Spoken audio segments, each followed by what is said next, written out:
Pagmamayari pa to ni Leo Echegaray. Uy! Ang sabi ng tito ko nung pagkakabot ng ano na to, Bible na to sa may nanay ko, sabi, Ging, ingatan mo yan, huwag mong hayaang maunahan ka ng alikabok. Anong bibenta mo? Dito lang sa Pinay Stars. Boss, good morning boss. Magandang hapon po. Boss. Magandang hapon. Ano po pangalan nila? Christian po. Christian. Charles Jason po. Charles Jason. Oh, naka-grills. Ano sadya nyo dito? Meron po kasi kaming item na maaaring magustuhan nyo, boss. Ano po, yung item na to, pagmamayari pa to ni Leo Echegaray. Uy! Meron din tayo dati yung ginamit. Hindi natin nabili yun. Yup. Hindi natin. Kasi sobrang mahal. 5 million. Tama ba? Yup. Yung pansyon. 5 million ata. Something. Basta parang O, hindi. million. Oh, million. Tama. Oh, pero ano yan? Ito po yung Biblia na hawak po ni Leo Echegaray.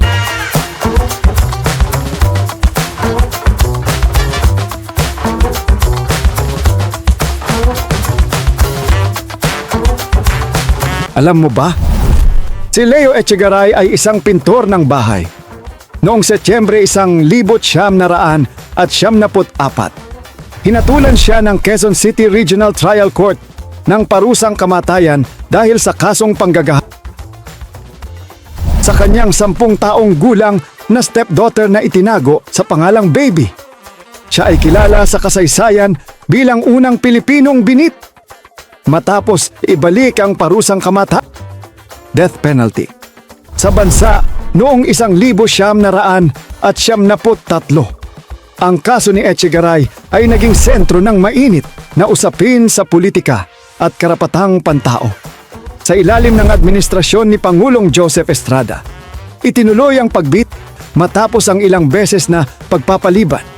Pebrero 5, 1979 sa Muntinlupa City, at ang binebenta sa Pinoy Pawn Stars ay ang Bible na hawak ni Leo Echegaray.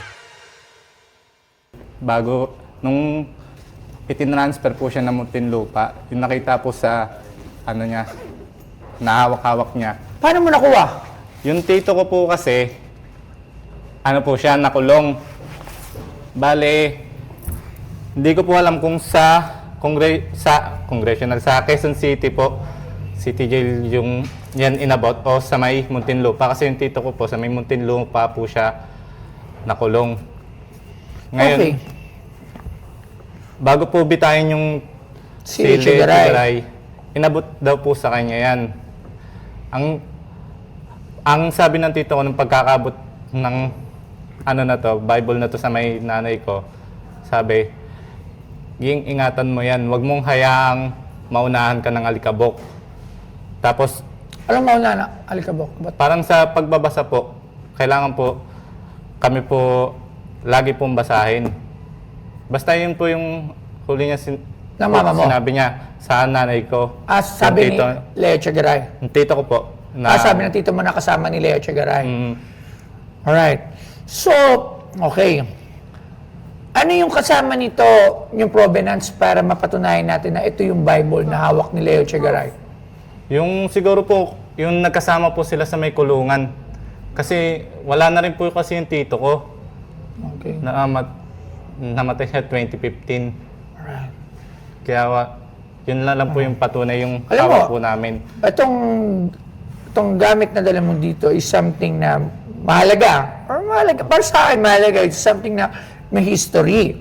Kasi, syempre, kilala naman natin lahat si Leo Echegaray. Siya yata yung huling-huli na Una huli na nakatikim ng Lethal Hindi ko injection. nga sure kung siya ba ang huli or siya yung una. Basta, siya yung infamous na nahatulan ng bitay ng panahon ni Estrada.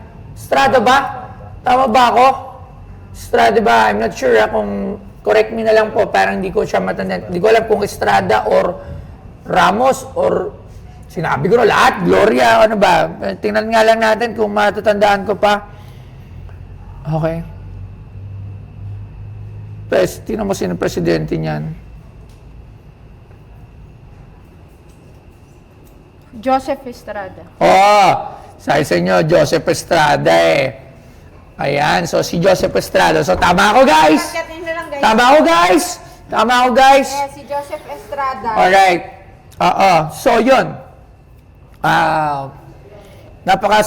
Sobrang grabe ang story na yan. So, there are story na hindi totoo. May storya na hindi naman daw nangyari. At kaso napatunayan sa batas na ginawa. Pero sabi ng mga kamag-anak, hindi.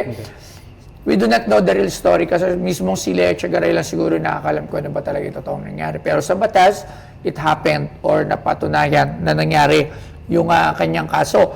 So, pero ang problema dito, pero by the way, kung sakali magkano mo yung binibenta?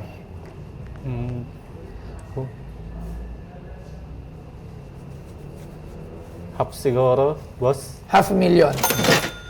Alright, so ganito.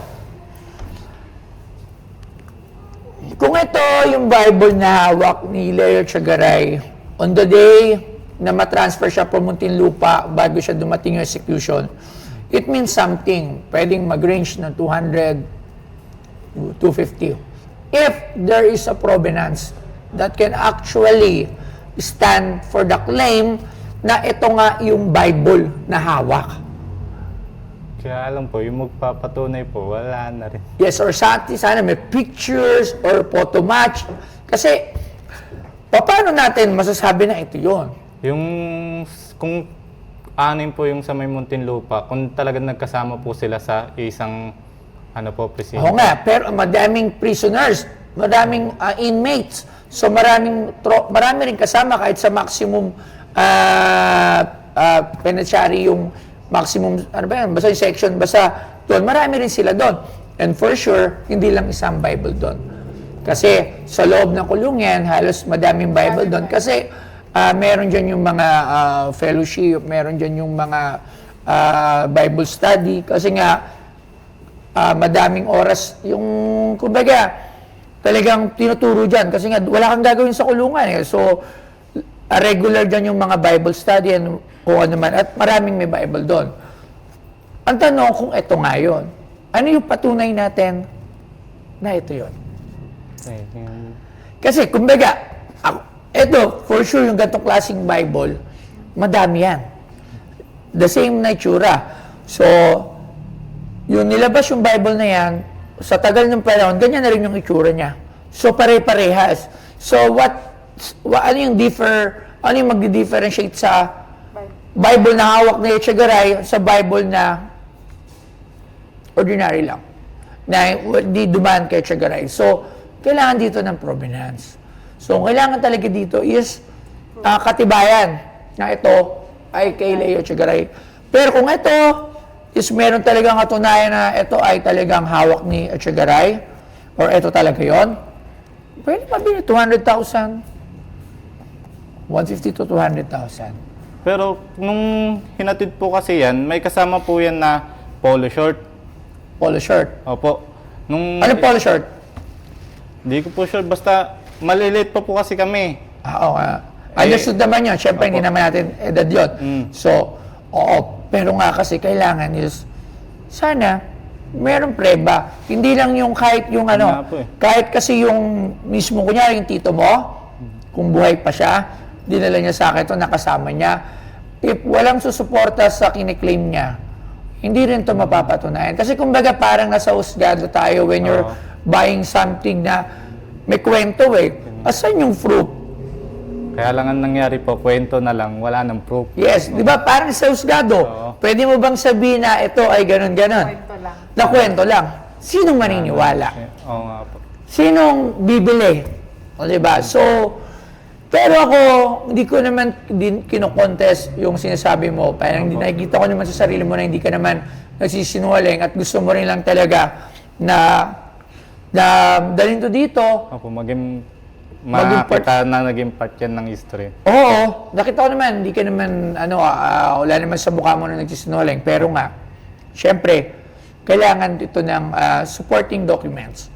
So, yun yung nakakalungkot kasi, taga saan kayo? Wala. Valenzuela lang po. Oh, alam ko taga Caloocan nata yung last time eh. Parang, North. taga saan si ano, si Katiyagaray yung anak niya. Nandito yun eh. Taga Yung, North ata, North Caloocan.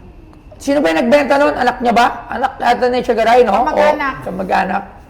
O, also, ayun, so kung sino man nakapanood nitong episode na to, if meron kayong supporting documents to support ditong claim ni brother, kontakin nyo siya para magkaroon tayo ng Tapos mamaya baka may lumabas pa na iba pa na hawak din niya. oo. Bible. Pero it's part of the history.